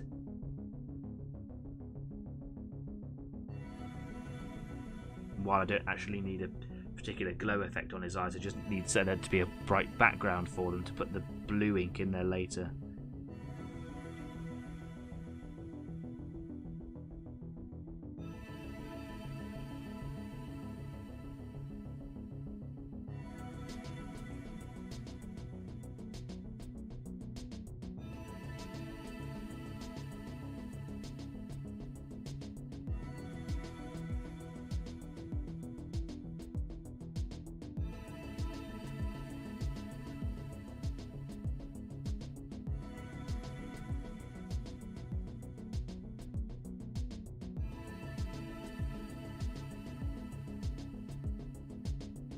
Okay, doesn't look very neat, but it's in there.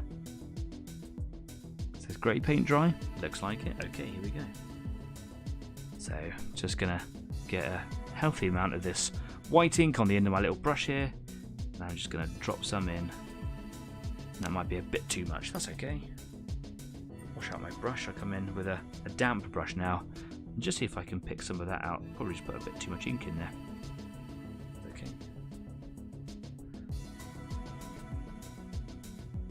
All I'm going to do is just see if I can pick some of it up with capillary action, if that's the right term, and see if I can just drop it into another lens. Sharing the payload out there a little bit.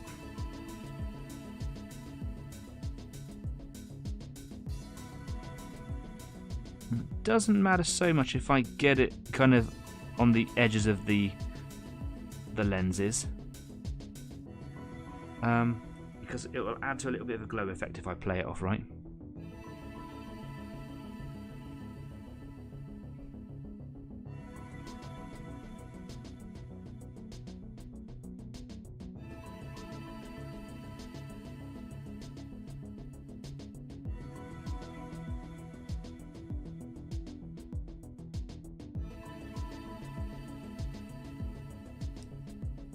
Just check and see if I've actually been in shot for a little while. It's another side of this hobby is when you're on YouTube, make sure that everybody else can see what you're painting. Remember in my early days getting my head in the way because my camera used to be like above my head.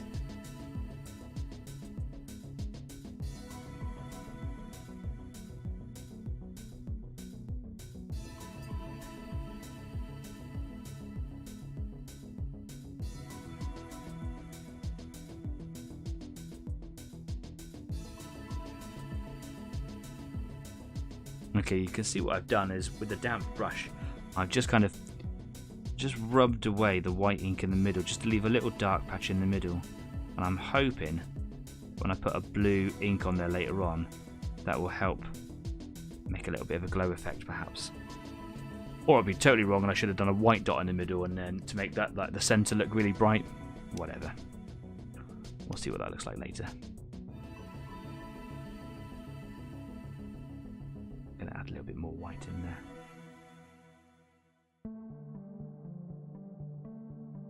Do it again.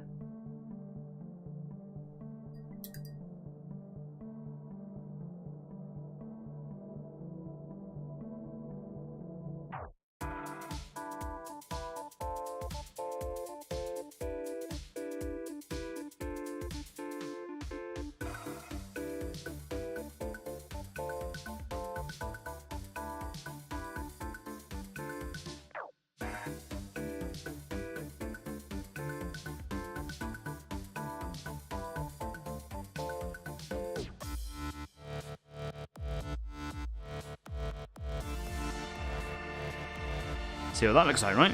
Okay, cool. Oh, a swig of beer, why not? Be rude not to. Right, okay. Using audio in my headset, that's better. I think what I'm going to try and do now is start working on this weathering effect because it is bothering me a little bit that my robots are a little bit duller. Do you know what? You can see the effect there, can't you? This is a little bit brighter than this guy here. Only ever so slightly. It might be that this guy's had a matte varnish over the top and a lot of that glow is just coming from the shine.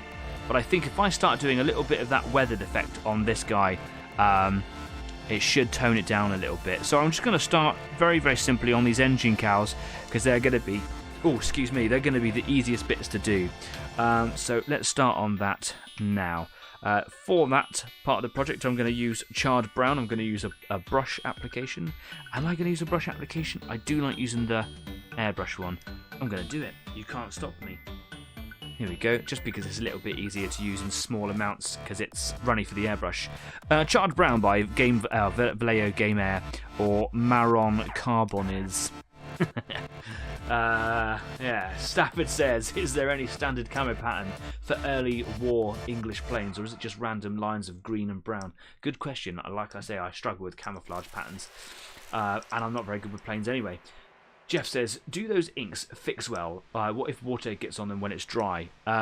They behave just like acrylic paints in that respect. They have the properties of an old-fashioned ink, but they have come a long way over the years. They are acrylics for all intents and purposes, with a much more watery but intense pigmentation effect. Like any paint, if you stick enough water on it, it will agitate and wear away, but no, it works just like a paint. I fix everything with matte varnish because I have war game pieces and they're designed to get handled a lot. So if it was just to sit there as a display on the side, cool, I wouldn't do any sort of varnishing on them. But yeah, they get handled. So yeah, there you go. Good question. Table of Horrors says the problem with camo patterns is that you only see the bad ones. Yeah, I suppose. Oh, I missed a comment. I missed a couple of comments. Jeff says, I think it was just sort of 50-50 green-brown. It's the invasion stripes I want to see you do. Oh, yeah, so that's a little bit later, isn't it? It's like is that Normandy, Invasion of Normandy, where they painted black and white stripes underneath their wings. I'm doing early war, so no invasion stripes, unfortunately. Boo. Yes. Right. Do you know what? I'm gonna work with my 000 because I'm working on a small piece here. And all I'm going to do, get a bit of this charred brown. It's one of my favourite go-to toolbox colours. Oh, that's a good phrase, a toolbox colour. I like that. And all I'm going to do is just start randomly applying patches along the edges of this piece here, because this like box, this cowling is a piece of metal that protects the exhaust pipe, right? So it'll be prone to a little bit of damage. So what I'm going to do, I'm just going to do some like random patterning, just along the edge there. I'm starting to think that maybe I should have used a brush paint. It's not going on very strong. Let's stay with it for a minute.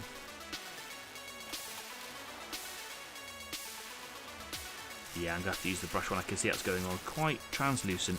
The idea isn't just to do a solid line all the way along an edge. It is just to kind of break up the colour. I like to affect corners quite heavily. So just down here, I'm going to come in and apply this brown just in the corner like that. And I'll do this little piece here.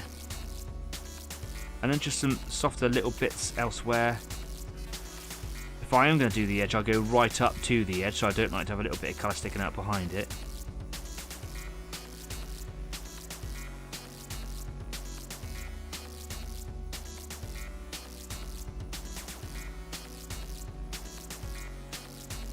Oh, the paint's starting to work for me a little bit better, but I think it will be better if I did use a brush paint. And if the pattern becomes too unrandomized and it just starts to look like a thick line, then what I can do is just get my paintbrush and actually just use the shape of the bristles just to make like a pointier bit, or like a cluster, just like that. It makes it look a little bit better then. Scuff marks and wear marks and things, where it's been handled or mishandled, it's taken off and replaced, and just general wear and tear from, you know, eons of war, I suppose.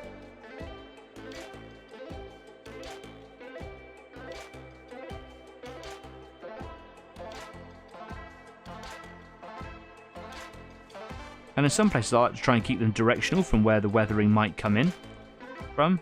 Oh, I can see I've got a bit of that basilicanum grey right on my orange in there. Oh, I hate that. I'll try and fix that later on.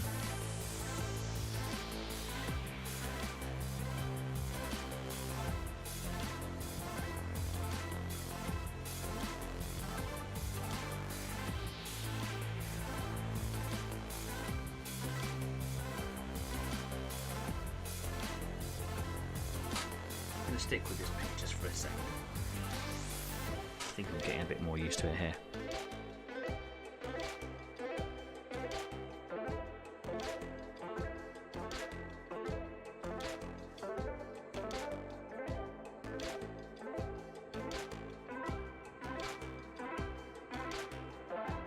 Nope, it's too watery. I can see where I'm wiping it. That's not what I want. Okay, let's pop that paint over there. It's the same colour. It's just for brushes, so it's thicker. There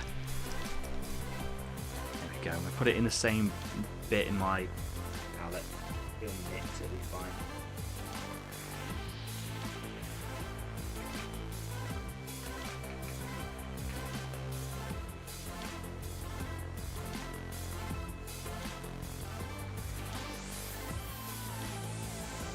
same brush. Here we go. I'm actually going to use that other paint as like a water, just to kind of keep moisture in my bristles. There we go. This will be a little bit easier to work with.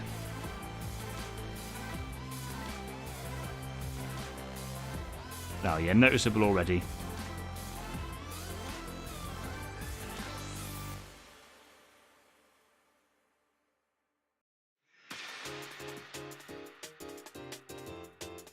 And because this piece has an observable thickness to it, what I mean by that is if I was just to kind of turn it edge on, it has got a thickness.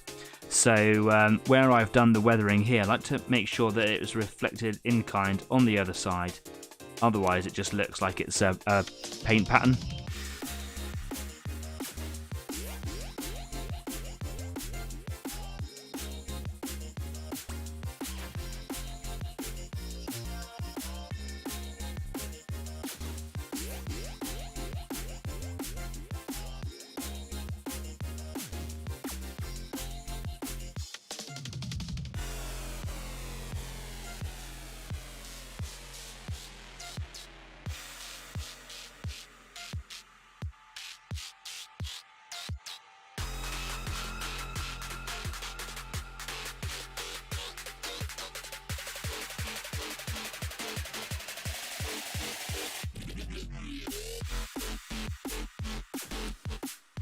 The opposite effect now. Paint's not coming off the brush so easily, so I'm just going to dip my bristles in a bit of water, and that's just to keep the paint workable. Make sure that there's transfer between bristles to model.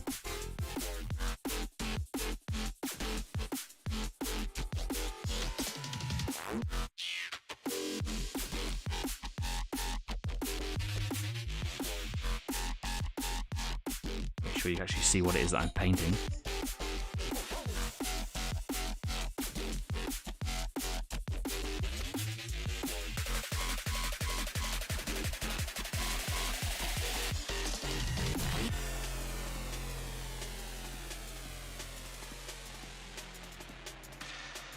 Once I've done what I think is enough working around for a little bit of wear and tear around the outside of this particular piece here, is I'll start doing a little bit on some of the flatter surfaces, but I'm going to start focusing on the softer edges or the softer corners. What I mean by softer corner, if you look at this from this profile, you can see that this cowling kind of isn't a right angle piece. It kind of bends around, and this corner is quite shallow. It has a reduced amount of shear, so not a sharp edge. So it's still an area that would have perhaps a lot more sort of wear or contact on there. So without going bonkers on it, I'm just going to start here in the middle and just kind of work my way over a little bit.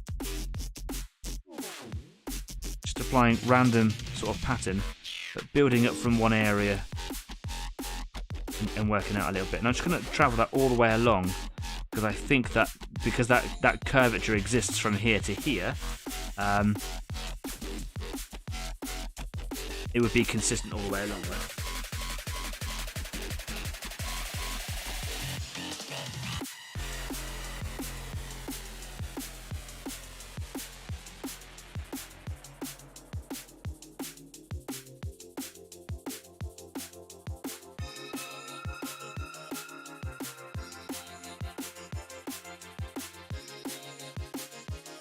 My bristles are making a bit of a standard pattern all the way along, so I'm just changing the angle that my brush starts applying the paint from so it doesn't look so predictable. And if the paint goes on in a certain thickness, you also get a bit of a texture as well, and I really like that, as long as it's not too much.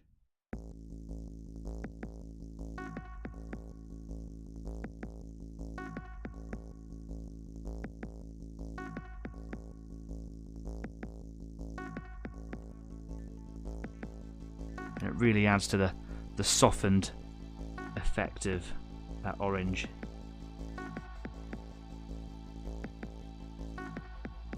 And it'll be easier for me to take a photo for you to see this. I know that my camera's not that great, but I am really happy with that effect.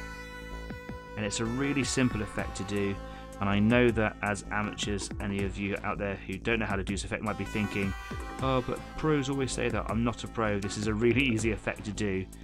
And it's one of those little techniques that you can do to help slow your process down a little bit, which will help the quality of the rest of your work. I certainly found that with mine. Look at that engine cowling now. Look how much more toned down that orange is compared to everything else, and all I've done is a brown line around the outside and then one through the middle. Compare it to the other side, brighter. So much more interesting on this side. I really like that. So all of the mechanical parts on this machine are going to look like that. Apart from this guy's robes, which will probably stay as they are. I am going to have to try and hide that little black line that's just appeared in there. If I point just in beside the cowling here, if I point just there, you'll see it when it comes into focus, and it's really frustrating. See it?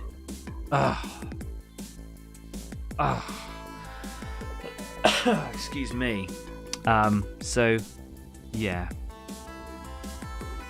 Really happy with that. Really happy. Just as the paint's sort of drying a little bit in the bristles of my brush, I'm just running along in different directions as to how the bristles have applied that paint so far, just to stop any kind of actual systematic pattern appearing. I want it to look random and weathered. And again, with a slightly dried brush of it, I can just gently wipe it across it and just find out where bits of the paint come off, and it just kind of makes it look like there's damage on the flat surfaces as well.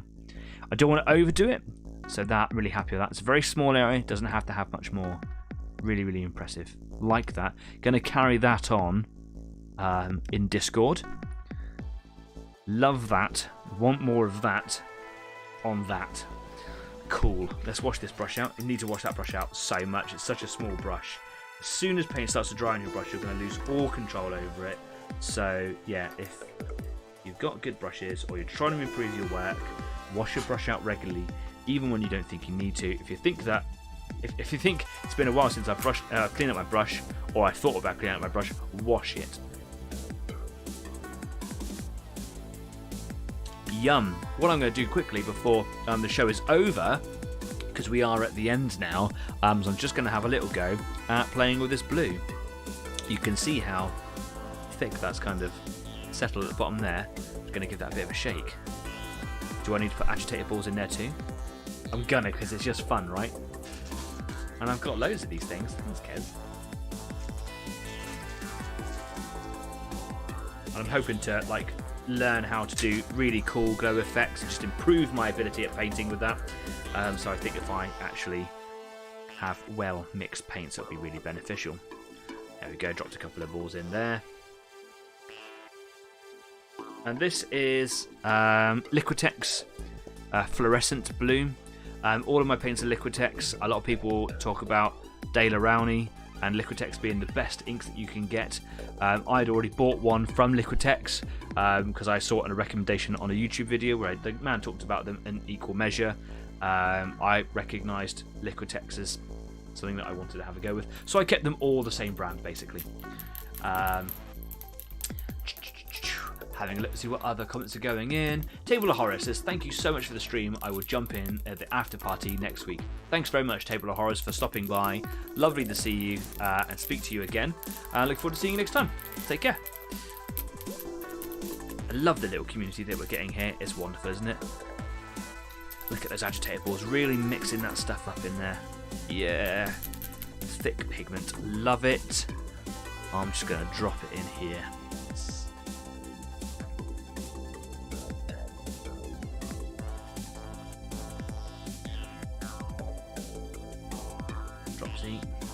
Going to put one drop in there for now.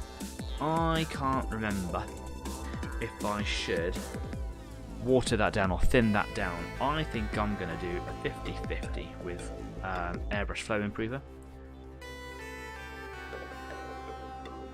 That looks about 50-50 to me. I'm just going to mix that up. If I don't like the viscosity of that, I can always, do it again. That is really runny. That's really good. Now, this white one has a transparent level of opaque. where it's completely opaque. It's opaque as it can possibly get. These other two that I've got, they are transparent, so they have a lot less opacity to them. You can actually see where it says transparent on the side. So yeah, they will have a level of transparency to them, which will help with glow effects, etc. I'm actually trying it out on the orange here. You can see that the orange really makes the blue really dull, almost kind of black there, doesn't it? But you can see where it's pulling up in the middle, very, very bright blue. So that's the pigmentation really, really striking effect there. If I place this on white, hopefully this bright blue will show up really bright. Look how powerful and bright that blue is there, just on the palette. So if there's grey in the middle, hopefully that will show through and dull down the colour. Only one way to find out. I wonder if I should have watered it down at all. Find out, right? Okay, so load up my little detail brush here. There we go.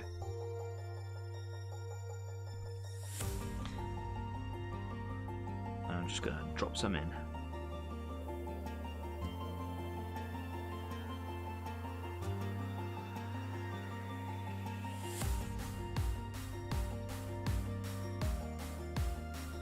It does look like, very much like pupils. Maybe I've over-thinned it unnecessarily so.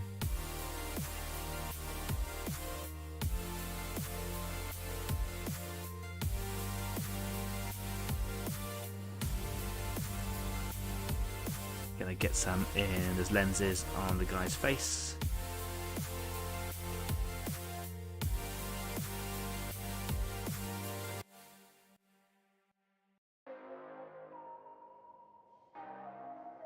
Let's see what that does.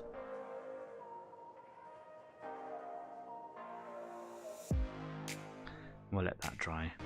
I'm going to hold it at this angle for a little bit because it needs to sit there and dry. These are very runny paints, especially after I've added a little bit of flow improver into them, thinned them down.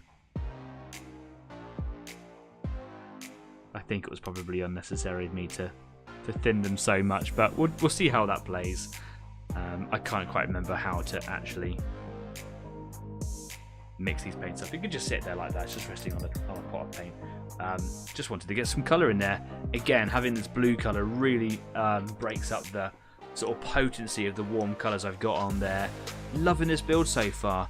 What do you guys think about doing more gold work around the legs here? So like where the piston rounds are, and we kind of get these little bits where the piston rounds join into the legs. I'll just show you there, hopefully it'll come into focus. Do we need any more gold work down there at all, or is it okay as it is? Would love to know your feedback on that and your suggestions. I paint stronger when you guys tell me what to do. Stafford says, I still hate painting. But you're really good at painting. You should enjoy the process a little bit more. Push yourself a little bit, perhaps. Do something a little bit different, a little bit uncomfortable, perhaps. Learn a new skill or a technique or something, and see how it works for you. You never know. You might surprise yourself and find a new joy. I'm going to come away from here now. Here we go. Because we're at the end of the evening. 5 past already. Oh my god, the time does fly. You're absolutely right. Yeah, needs more brassy colour, says Jeff. Piston rams should be brass. Is the piston ram, is that the bit that he goes into, or is that the pole, the rod? I'm not going to do any more hand motions there. I don't think it needs it. 2 against 1. We can carry this conversation on over at Discord or Facebook if you want, or in the comment section down there. I'm just going to have another sip of beer because it's lovely. This is. Don't do it.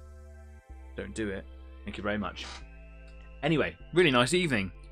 Another one of those evenings where it feels like I haven't done an awful lot, but I know that I have. I've kind of softened down those oranges with another wash, which I think was kind of unnecessary, but whatever.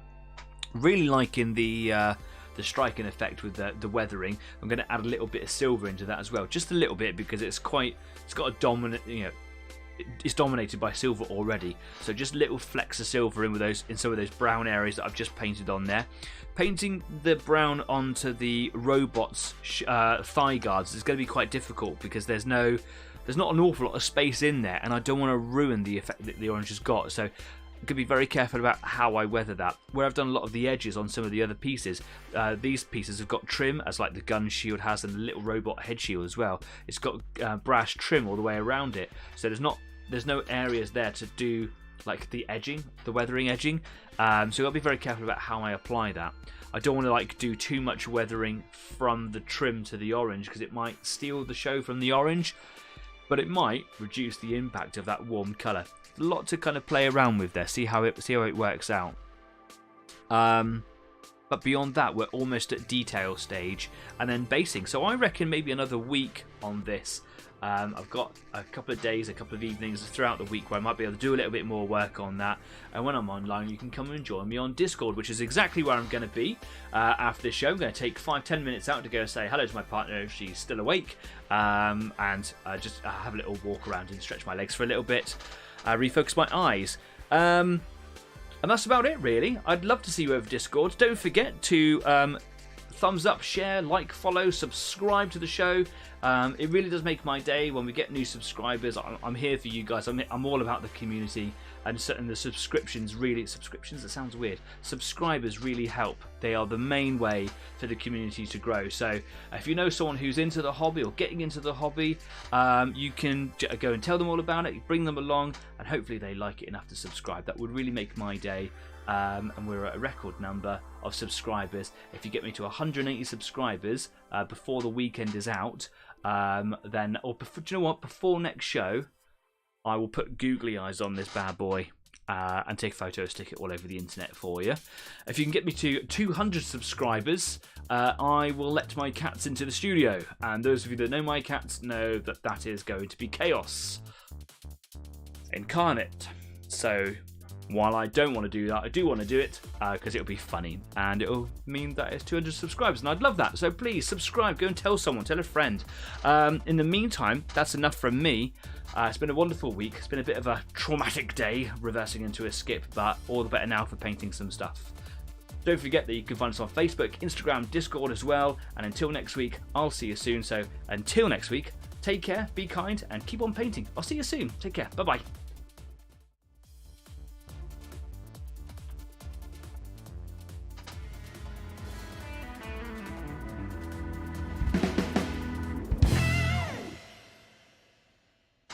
Right in the cogitators.